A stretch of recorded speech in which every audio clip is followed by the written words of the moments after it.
Welcome to smart education XYZ। आज हम बच्चों कक्षा 12 का इतिहास का मॉडल पेपर 5 है उनको हल करेंगे। चलो स्टार्ट करते हैं आज की वीडियो। आज का पहला सवाल है बच्चों, जिसके अंदर हमें टोटल 18 एबीसीडी पूछे जाने वाले हैं। एक एक करके सभी सवालों को हल करने का प्रयास करते हैं। आज का पहला सवाल है बच्चों, जिसके अंदर हमें पूछा गया है, पहला सवाल है बच्चों जिसके अंदर बोला गया है हड़प्पा सभ्यता के अंतर्गत विशाल स्नानागार कहां पर स्थित है। तो बच्चों हड़प्पा मोहनजोदड़ो के अंदर स्थित है। सुदर्शन सरोवर का जीर्णोद्धार निम्न में से किसके द्वारा करवाया गया था। तो बच्चों वो रुद्र दमन के द्वारा करवाया गया था। अगला सवाल है क्वेश्चन नंबर 3, सिंधु घाटी सभ्यता का कौन सा स्थल मनके बनाने के लिए प्रसिद्ध था। तो बच्चों वो हो जाएगा चन्हूदड़ो। महाभारत के समालोचनात्मक संस्करण का कार्य किसके नेतृत्व में प्रारंभ किया गया था। तो बच्चों VS सुखथांकर के द्वारा किया गया था। अगला सवाल है किस ग्रंथ में बौद्ध भिक्षुओं और भिक्षुणियों के लिए नियत संकलित किए गए हैं। तो बच्चों 5 का आंसर होगा option number B Vinaya Pitaka. अगला है किस ग्रंथ में, बच्चों वापिस रिपीट हो गया, इसको छोड़ देंगे। Travels in the Mughal empire नामक ग्रंथ का रचयिता कौन है। तो बच्चों वो हो जाएगा बर्नियर। श्रीनगर की कौन सी मस्जिद सभी मस्जिदों में मुकुट का नगीना समझी जाती है। तो बच्चों वो हो जाएगी शाह हमदान मस्जिद, यानी ऑप्शन नंबर C क्या होगा बच्चों, इसका राइट आंसर होगा। अगला है अलवार किस मत से संबंधित था। तो बच्चों वो हो जाएगा वैष्णव मत से संबंधित था। अगला है नगलपुरम उपनगर की स्थापना किसके द्वारा की गई थी। तो बच्चों कृष्णदेव राय के द्वारा की गई थी। अगला सवाल है क्वेश्चन नंबर 10, महानवमी डिब्बा की ऊंचाई कितनी है। तो बच्चों 40 फीट है। मुगल काल के पंचायत का मुखिया क्या कहलाता था। तो बच्चों हम उसको मुकदम या मंडल के नाम से जानते थे। अगला है जमींदारों को दी जाने वाली व्यक्तिगत जमीन क्या कहलाती है। बच्चों अख्तियार कहलाती है। जमींदार द्वारा राजस्व वसूलने वाला अधिकारी क्या कहलाता है। तो बच्चों उसको अमला के नाम से जाना जाता है। क्वेश्चन नंबर 14 है बुकानन कौन था। तो बच्चों बुकानन ब्रिटिश एजेंट था। 1857 के क्रांति के समय भारत का गवर्नर जनरल कौन था। तो बच्चों यहाँ पर आंसर होगा option number B Lord cunning. अगला है किस दार्शनिक का संबंध यूनान से है। तो बच्चों सुकरात का संबंध यूनान से है। गांधी जी दक्षिणी अफ्रीका से भारत वापस कब लौटे थे। तो जनवरी 1915 में वो भारत लौटे थे।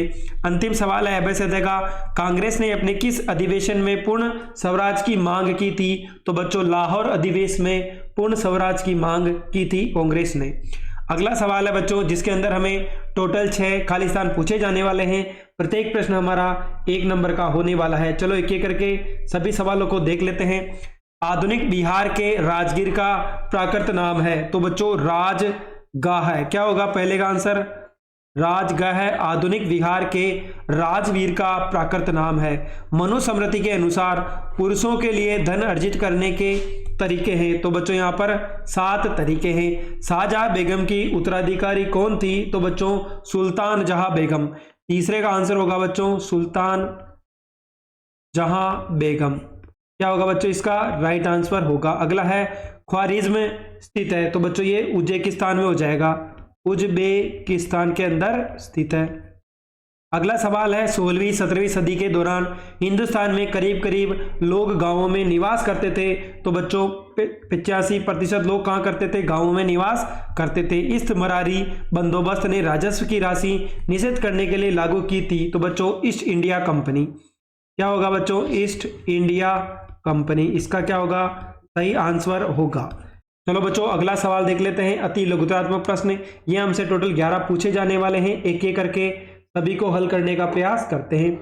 पहला सवाल है बच्चों, यहाँ पर पहला सवाल है बच्चों इसके अंदर बोला गया है the story of Indian archaeology के रचयिता कौन थे। तो बच्चों S.N. रॉय। क्या हो जाएगा बच्चों, इसका आंसर S.N. रॉय के द्वारा ये पुस्तक रची गई थी।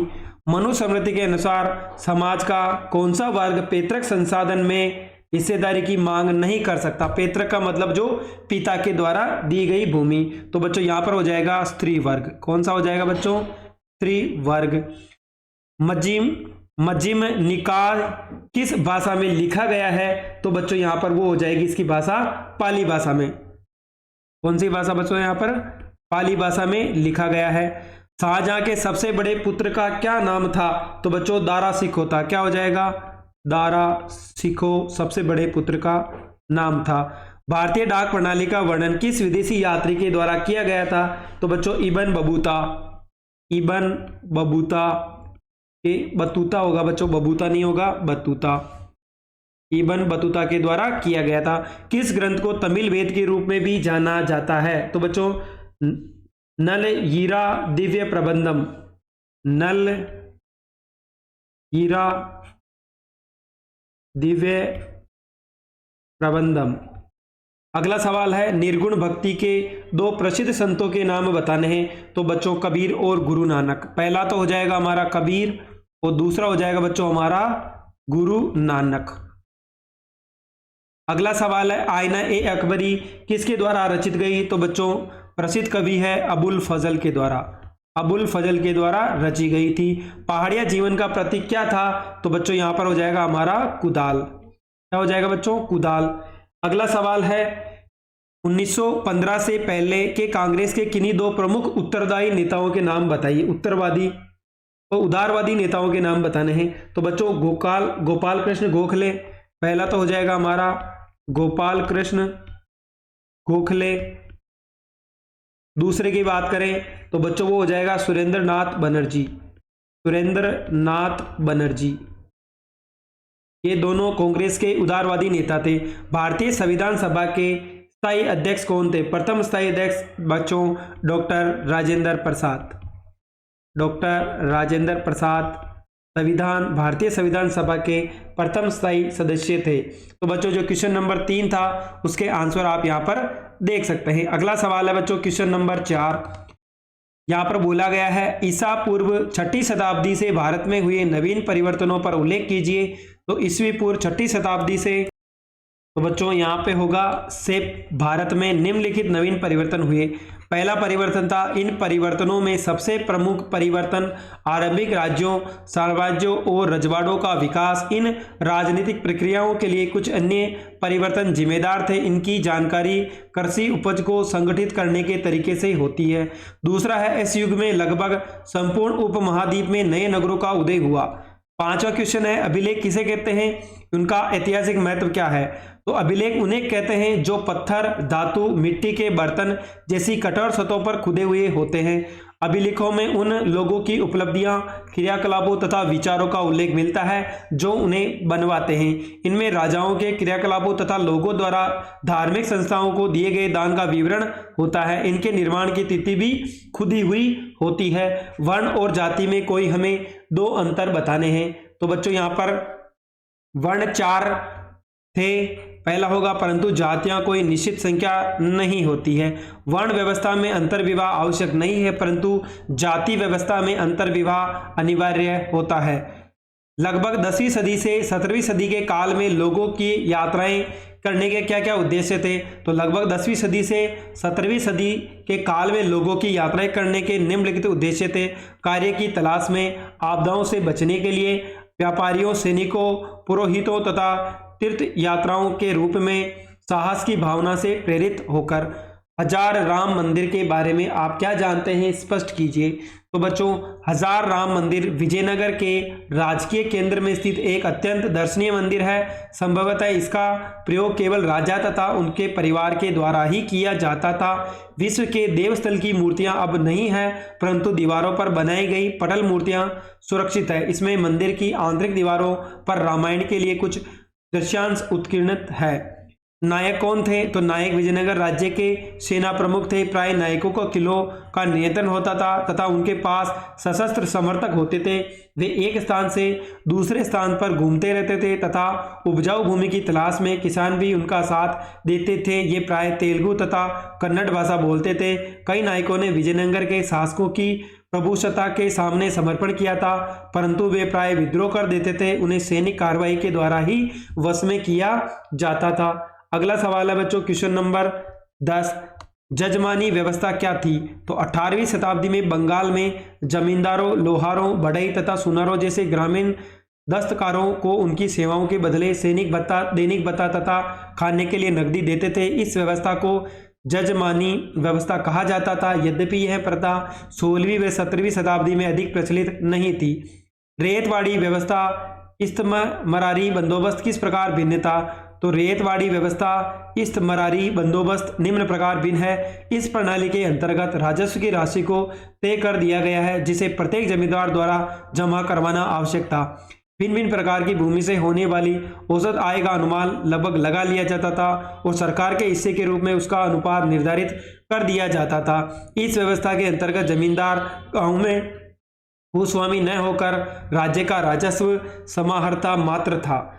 अगला सवाल है, अवध के नवाब को सहायक संधि ने किस प्रकार असहाय बना दिया? तो सहायक संधि के कारण अवध का नवाब वाजिद अली शाह अपनी सैनिक शक्ति से वंचित हो गया। फलस्वरूप वह अपनी रियासत में कानून व्यवस्था बनाए रखने के लिए दिन प्रतिदिन अंग्रेजों का निर्भर होता जा रहा था। नवाब का विद्रोही मुखियाओं तथा ताल्लुकदारों पर भी कोई नियंत्रण नहीं रहा था।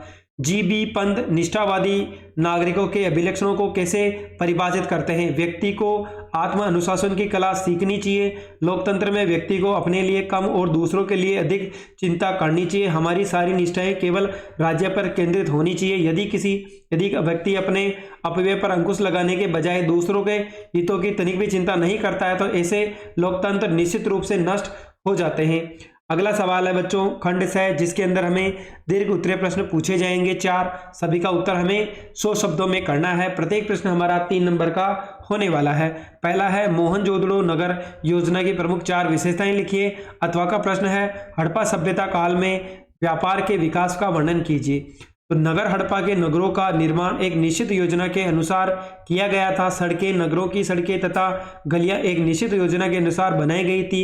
ये सड़कें पूर्व से पश्चिम की ओर तथा उत्तर से दक्षिण की ओर जाती थी। नालियां, शहरों में नालियों का जाल बिछा हुआ था। वर्षा और मकानों के पानी को निकालने के लिए सड़कों को पक्का नालियां बनाई जाती थी। कुएं, हड़प्पा सभ्यता काल में प्राय प्रत्येक घर में एक कुआं होता था। पानी रस्सी की सहायता से निकाला जाता था। कुछ कुओं के अंदर सीढ़ियां बनी हुई थी। अगला सवाल है, अथवा का हड़प्पा सभ्यता काल में व्यापार का विकास। तो बच्चों हड़प्पा निवासियों का व्यापार भी उन्नत था। व्यापार जल तथा थल दोनों मार्गों से होता था। नागेश्वर तथा बालाकोट से, संघ अफगानिस्तान, सोर्तगुई से, लाजवर्द, मणि, तांबा, खेतड़ी राजस्थान से मंगवाया जाता था। हड़प्पा के लोगों का ईरान, मेसोपोटामिया, अफगानिस्तान आदि देशों के साथ व्यापारिक संबंध स्थापित था। ओमान से तांबा मंगाया जाता था। कबीर बानी की विशिष्टताओं का वर्णन कीजिए। मकतूबात क्या थी, संक्षेप में बताइए। तो बच्चों पहले का आंसर होगा कबीर बानी 3 विशिष्ट परिपाटियों से संकलित है। कबीर बीजक, कबीर ग्रंथावली, कबीर के पद। कबीर की रचनाएं अनेक भाषाओं और बोलियों में मिलती है। कबीर की कुछ रचनाएं उलटबांसी के नाम से जानी जाती थी। कबीर ने परम सत्य को वर्णित करने के लिए अनेक परिपाटियों का सहारा लिया। अथवा का सवाल है, मकतूबात वे पत्र थे जो सूफी संतों द्वारा अपने अनुयायियों और सहयोगियों को लिखे जाते थे। इन पत्रों से धार्मिक सत्य के विषय में शेख के अनुभवों का वर्णन मिलता है, जिसे वह अन्य लोगों के साथ बांटना चाहते थे। वह इन पत्रों को अपने अनुयायियों के लौकिक तथा आध्यात्मिक जीवन, उनकी आकांक्षाओं तथा कठिनाइयों पर टिप्पणी करते थे। विद्वान अधिकतर 17वीं शताब्दी के नक्शेबंदी सिलसिले के शेख अहमद सर हिंदी के लिखे मकतूबात ए इमाम रब्बानी पर चर्चा करते थे। इस शेख की विचारधारा का तुलनात्मक अध्ययन वे बादशाह अकबर की उदारवादी और असांप्रदायिक विचारधारा से करते थे। क्वेश्चन नंबर 16 है, बहुत सारे स्थानों पर विद्रोही सिपाहियों द्वारा नेतृत्व संभालने का आग्रह करने पर किन पुराने शासकों का नेतृत्व संभाला? अथवा का सवाल है, उन साक्ष्यों के बारे में चर्चा कीजिए जिनसे पता चलता है कि विद्रोही योजनाबद्ध और समन्वित ढंग से काम कर रहे हैं। तो दिल्ली में विद्रोहियों ने बूढ़ो हो चुके मुगल सम्राट बहादुर शाह जफर से अपना नेतृत्व करने की दरख्वास्त की, जिसे बहादुर शाह ने नागपुर के बाद मजबूरी में स्वीकार किया, परंतु बहादुर शाह के नाम मात्र के लिए ही विद्रोहियों का नेता बनना स्वीकार किया था। कानपुर में विद्रोहियों ने पेशवा बाजीराव द्वितीय के उत्तराधिकारी नाना साहेब से नेतृत्व करने का आग्रह किया। विद्रोहियों के दबाव में नाना साहेब ने नेतृत्व करना स्वीकार कर लिया। झांसी में रानी लक्ष्मीबाई को आम जनता के दबाव के कारण बगावट बागडोर संभालनी पड़ी। बिहार में आरा के स्थानीय जमींदार कुंवर सिंह ने विद्रोह की बागडोर संभाली। अवध में लोगों ने पदच्युत नवाब वाजिद अली शाह के युवा बेटे बिरजिस कद्र को अपना नेता घोषित कर दिया। अथवा का सवाल था, विद्रोही योजनाबद्ध और समन्वित ढंग से काम कर रहे थे। कुछ स्थानों पर शाम के समय तोप का गोला दागा गया तो कहीं बिगुल बजाकर विद्रोह का संकेत दिया गया। हिंदुओं और मुसलमानों को एकजुट होने और अंग्रेजों का सफाया करने के लिए हिंदी, उर्दू, फारसी में अपीलें जारी की गई। विभिन्न छावनियों के सिपाहियों के बीच अच्छा संचार बना हुआ था। विद्रोहियों के दौरान 41वीं नेटिव इन्फेंट्री का कहना था कि अवध मिलिट्री को या कैप्टन ईयरसे का वध कर देना चाहिए या उसे बंदी बनाकर 41वें नेटिव इन्फेंट्री को सौंप देना चाहिए। जब मिलिट्री पुलिस ने इन दोनों बातों को अस्वीकार किया तो इस मामले के समाधान के लिए हर रेजिडेंट के देसी अफसरों की एक पंचायत बुलाए जाने का निश्चय किया गया। ये पंचायतें रात को कानपुर सिपाही लाइन में जुटती थी। इसका अर्थ यह है कि सामूहिक रूप से निर्णय होते थे। क्वेश्चन नंबर 17 है, रंगा द्वारा अल्पसंख्यक की अवधारणा को किस प्रकार परिभाषित किया। अथवा का सवाल है, एक शक्तिशाली केंद्र सरकार की हिमायत में क्या दलीलें दी जा रही थी, 3 बतानी है। तो एनजी रंगा के अनुसार तथाकथित पाकिस्तानी प्रांतों में रहने वाले हिंदू, सिख यहाँ पर मुसलमानों की अल्पसंख्यक नहीं है। असली अल्पसंख्यक तो इस देश की गरीब जनता है जो इतनी दबी कुचली और उत्पीड़ित है जो अभी तक साधारण नागरिक के अधिकारों का लाभ नहीं उठा पा रही है। असली अल्पसंख्यक वे आदिवासी जिनका सदियों में व्यापारिक जमींदारों और सूदखोरों द्वारा शोषण किया जा रहा है। इन लोगों को मूलभूत शिक्षा तक नहीं मिल पा रही है। असली अल्पसंख्यक यही लोग हैं जिन्हें वास्तव में सुरक्षा का आश्वासन मिलना चाहिए। अथवा का सवाल है, डॉक्टर अंबेडकर का कहना है कि वे एक शक्तिशाली और एकीकृत केंद्र चाहते हैं। 1935 के गवर्नमेंट एक्ट में हमने जो केंद्र बनाया था उससे भी अधिक शक्तिशाली केंद्र चाहते हैं। देश में हो रहे हिंसात्मक घटनाओं का नियंत्रण करने के लिए शक्तिशाली केंद्र होना चाहिए। बालकृष्ण शर्मा का कहना है कि शक्तिशाली केंद्र का होना आवश्यक है ताकि वह देश हित में योजनाएं बना सके, उपलब्ध आर्थिक संसाधनों को जुटा सके, उचित शासन व्यवस्था स्थापित कर सके और विदेशी आक्रमण से देश की रक्षा कर सके। अगला सवाल है बच्चों हमारा निबंधात्मक प्रश्न, जिसके अंदर टोटल हमें 3 प्रश्न पूछे जाएंगे। प्रत्येक प्रश्न हमारा 4 नंबर का होने वाला है। अगला सवाल है बच्चों क्वेश्चन नंबर 18, जैन धर्म की महत्वपूर्ण शिक्षाओं को संक्षेप में बताइए। अथवा का सवाल है, स्तूपों को खोज किस प्रकार हुई थी, यानी स्तूपों की खोज कैसे हुई थी। सांची क्यों बच गया जबकि अमरावती नष्ट हो गया था। तो बच्चों पहला सवाल होगा जैन धर्म की महत्वपूर्ण शिक्षाएं। जैन धर्म की महत्वपूर्ण शिक्षाएं निम्नलिखित है। पहली है, जैन दर्शन के अनुसार संपूर्ण विश्व प्राणवान है। यह माना जाता है कि पत्थर, चट्टान, जल में भी जीवन होता है। जीवों के प्रति अहिंसा जैन धर्म का केंद्र बिंदु है। जैन धर्म के अनुसार इंसानों, जानवरों, पेड़ पौधों, कीड़े मकोड़ों आदि की हत्या नहीं करनी चाहिए। वास्तव में जैन अहिंसा के सिद्धांत के संपूर्ण भारतीय चिंतन परंपरा को प्रभावित किया है। जैन धर्म के अनुसार जन्म पुनर्जन्म का चक्र कर्म के द्वारा निर्धारित होता है। इस चक्र से मुक्ति पाने के लिए त्याग, तपस्या की आवश्यकता होती है। यह संसार के त्याग से ही संभव हो पाता है। इसलिए मुक्ति के लिए विहारों में निवास करना चाहिए।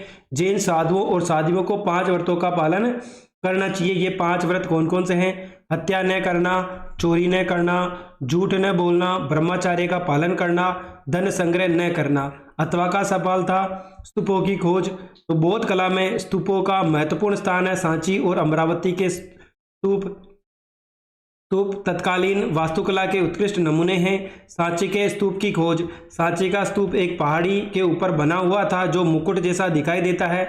1818 ईस्वी में सांची की खोज हुई थी। अमरावती के स्तूप की खोज 1796 ईस्वी में स्थानीय राजा एक मंदिर का निर्माण करना चाहते थे। उन्हें अचानक अमरावती के स्तूप के अवशेष मिल गए। उन्होंने इसे पत्थरों का प्रयोग करने का निश्चय किया। कुछ वर्षों के बाद कोलिन मैकेंजी नामक एक अंग्रेज अधिकारी को इस क्षेत्र से गुजरने का अवसर मिला। यद्यपि उन्होंने यहाँ कई मूर्तियां प्राप्त की, उन्हें विस्तृत चित्रांकन भी किया, परंतु उनकी रिपोर्ट कभी प्रकाशित नहीं हुई। तीसरा बिंदु है गुंटूर के कमिश्नर द्वारा अमरावती की यात्रा करना। 1854 ईस्वी में गुंटूर आंध्र प्रदेश के कमिश्नर ने अमरावती की यात्रा की। उन्होंने कई मूर्तियां तथा उत्कीर्ण पत्रों को एकत्रित किया तथा उन्हें मद्रास ले गए। चौथा है अमरावती के स्तूप के उत्कीर्ण पत्थरों को विभिन्न स्थानों पर ले जाना। 1850 के दशक में अमरावती के स्तूप के उत्कीर्ण पत्थरों को भिन्न भिन्न स्थानों पर ले जाया गया था। कुछ उत्कीर्ण पत्थर कोलकाता में एशियाटिक सोसाइटी ऑफ बंगाल पहुंचे तो कुछ पत्थर मद्रास के इंडियन ऑफिस पहुंचे, कुछ पत्थर तो लंदन तक पहुंच गए। कई अंग्रेज अधिकारियों ने अपने बागों में अमरावती की मूर्तियां स्थापित की। पांचवा बिंदु है सांची क्यों बच गया जबकि अमरावती तो नष्ट हो गया। तो अमरावती की खोज थोड़ी पहले हो गई थी, तब तक विद्वान इस बात को महत्व नहीं समझ पाए कि किसी पुरातात्विक अवशेष को उठाकर ले जाने की बजाय खोज की जगह ही संरक्षित रखना बड़ी महत्वपूर्ण बात थी। 1818 में सांची के खोज की गई। उस समय तक की इस स्तूप के 3 तोरण द्वार खड़े थे, चौथा तोरण द्वार वहीं गिरा हुआ था। इसके अतिरिक्त टीला भी अच्छी दिशा में था। उस समय कुछ विद्रोहियों ने यह सुझाव दिया था कि तोरण द्वारों को पेरिस या लंदन भेज दिया जाए, परंतु कई कारणों से सांची का स्तूप वहीं बना रहा और आज भी बना हुआ है। दूसरी ओर अमरावती का महाचैत्य अब केवल एक छोटा सा टीला है जिसे संपूर्ण गौरव नष्ट हो गया है। क्वेश्चन नंबर 19 है, महात्मा गांधी एक जन नेता थे, वर्णन कीजिए। निम्नलिखित पर संक्षेप में टिप्पणी लिखनी है। रॉलेट एक्ट एवं उसका विरोध, खिलाफत आंदोलन। राष्ट्रीय आंदोलन को जन आंदोलन में परिणत करना। 1922 तक गांधी जी ने भारतीय राष्ट्रवाद को एकदम बदल दिया। इस प्रकार फरवरी 1916 में बनारस हिंदू विश्वविद्यालय में अपने भाषण में किए वायदे को पूरा किया। अब यह व्यावसायिक और बुद्धिजीवियों का आंदोलन न रहकर हजारों श्रमिकों, कारीगरों, किसानों तथा आम जनता का आंदोलन बन गया था। इनमें से कई लोग गांधी जी के प्रति आदर प्रकट करते हुए महात्मा कहने लगे। गांधी जी साधारण वेशभूषा धारण करते थे। उन्होंने प्रारंभिक जातीय अवस्था में प्रचलित मानसिक श्रम और शारीरिक श्रम की दीवारें तोड़ने में मदद की। किसानों के उद्धारक, गांधी जी भारतीय किसानों के लिए उद्धारक के समान थे। लोग उन्हें गांधी बाबा, गांधी महाराज, सामान्य महात्मा जैसे अलग अलग नामों से पुकारते थे। वे किसानों की दमनात्मक अधिकारों से सुरक्षा करने वाले, ऊंची दरों के करों से मुक्ति दिलाने वाले, उनके जीवन में मान मर्यादा और स्वायत्तता वापस लाने वाले थे। तीसरा पॉइंट है, भारतीय उद्योगपति और व्यापारियों में भी आंदोलन के समर्थक। कांग्रेस में कुछ भारतीय उद्योगपति और व्यापारी भी शामिल हुए थे। उन्हें सोच थी कि अंग्रेजों द्वारा जो उनका शोषण हो रहा है वह स्वतंत्र भारत में समाप्त हो जाएगा। गांधी जी व उनके अनुयायी नेता 1917 से 22 के बीच भारतीयों के एक बहुत ही प्रभावशाली वर्ग के स्वयं को गांधी जी से जोड़ लिया था। इनमें महादेव देसाई, वल्लभ भाई पटेल, JB कृष्णलानी, सुभाष चंद्र बोस, अबुल कलाम आजाद, जवाहरलाल नेहरू, सरोजिनी नायडू, गोविंद वल्लभ पंत तथा C राज गोपालाचारी शामिल थे। समाज सुधारक के रूप में गांधी जी 1924 में जेल से रिहा होने के बाद उन्होंने अपना ध्यान खादी को बढ़ावा देने तथा छुआछूत जैसी सामाजिक बुराइयों को मिटाने, बाल विवाह को रोकने के लगाया। हिंदू मुसलमानों के बीच सौहार्द पर बल दिया। उन्होंने विदेशों से आयात वस्त्रों को पहनने के लिए स्थान पर खादी की महत्ता को बल दिया। रॉलेट एक्ट क्या है बच्चों, अथवा वाला सवाल था, उसका भी आंसर देख लेते हैं।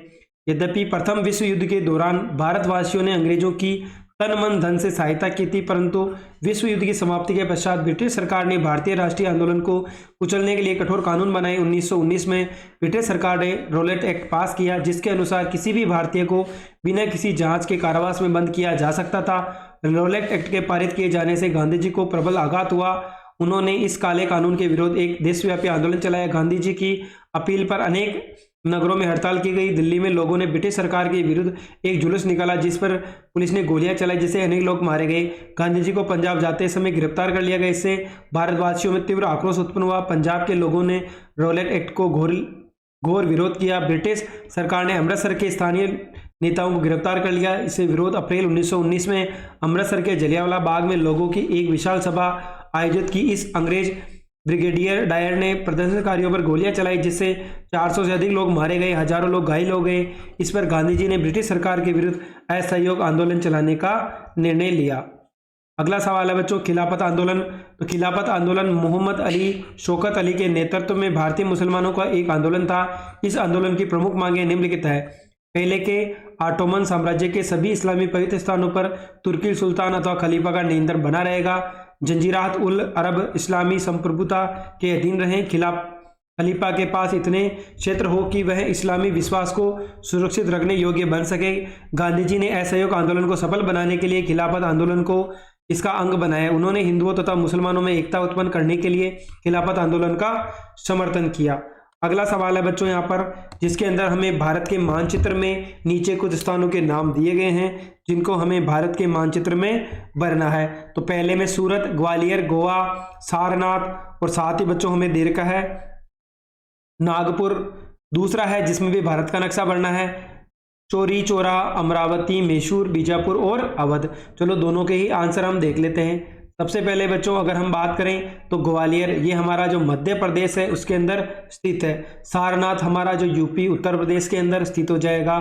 साथ ही बच्चों सूरत हमारा गुजरात के अंदर हो जाएगा। नागपुर हमारा अगर हम बात करें बच्चों नागपुर की तो ये हमारा महाराष्ट्र हो जाएगा, उसके अंदर नागपुर आ जाएगा। साथ ही गोवा है बच्चों, तो छोटा सा राज्य है गोवा। दूसरा जो सवाल था उसके अंदर भी हम फिल कर लेते हैं स्थानों को।